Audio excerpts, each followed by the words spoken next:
Naabutan nga dito ni Justin itong si Zoe na nasa loob ng kwarto ni Dax kung saan ay pinagmamasdan ni Zoe itong si Dax. At dito nga na nagtataka itong si Zoe kung ano ang ginagawa ni Justin at kung bakit may mga kasama siyang mga tauhan. At dito nga ay pinaliwanag ni Justin na maglalagay nga daw siya ng 2 CCTV footage dito sa loob ng kwarto ni Dax. Mas maganda na nga yung paghandaan, baka may mangyari pang masama dito nga sa star witness ng kanyang ina na si Moira. At dito naman na sinabi ni Zoe na kung may dapat daw siyang gagawin di sana sa loob ng OR na ginawa ito. At tila hindi naman kumbinsido itong si Justin sa mga sinasabi ni Zoe. At dito rin na sinabi ni Zoe kay Justin na kung itong si Justin ang nasa OR, sigurado ay may gagawin daw siya dito. May gagawin siya sa utak daw dito ni Justin. At sumagot itong si Justin kung binabantaan ba daw niya ito. At dito naman na hindi sinabi ni Zoe na banta daw ito, kundi sinabi niya lang yon at nang matakot itong si Justin. Subalit dahil sa malaman at mapanood nga dito ni Zoe na video ng kanyang ina na pinahirapan nga sa loob ng kulungan at hindi niya kayang matingnan, at dahil sa sobrang galit nito ay nagawa niyang sampalin itong si Annalyn dahil sobra na daw ang kanilang ginawa sa kanyang ina, kahit hindi naman si Annalyn ang nag-utos nito at kahit ito na ngang si Giselle.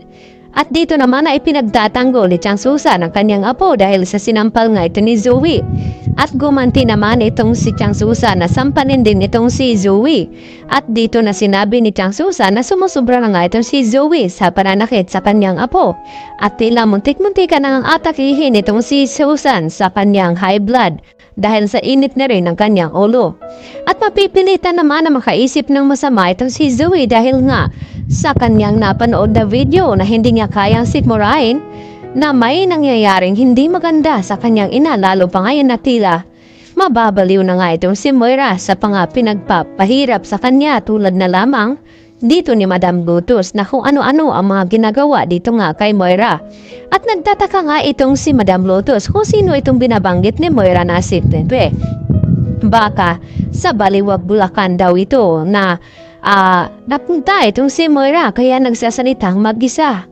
At dahil dito, susundin na nga ni Zoe itong inutos ng kanyang ina na sa ganon ay makalaya at makalabas na nga ito at hindi na magdusa sa loob ng kulungan. Kaya mapipilitan itong si Zoe na may gawing agamot upang hindi na tuluyang magising itong si Dax at tuluyan na ngang masawi. Subalit dahil pinapakiramdaman dito ni Justin ang bawat dilaw na kilos nito ni Zoe, kaya malalaman din dito ni Justin ang mga pinagagawa ngayon ni Zoe dahil nagdududa na nga ito. At sinabi nga ni Justin na kapag magising daw itong si Dax ay tiyak na itong si Zoe ang masusunod sa kanyang ina na makulong dahil magsasalita nga itong si Dax.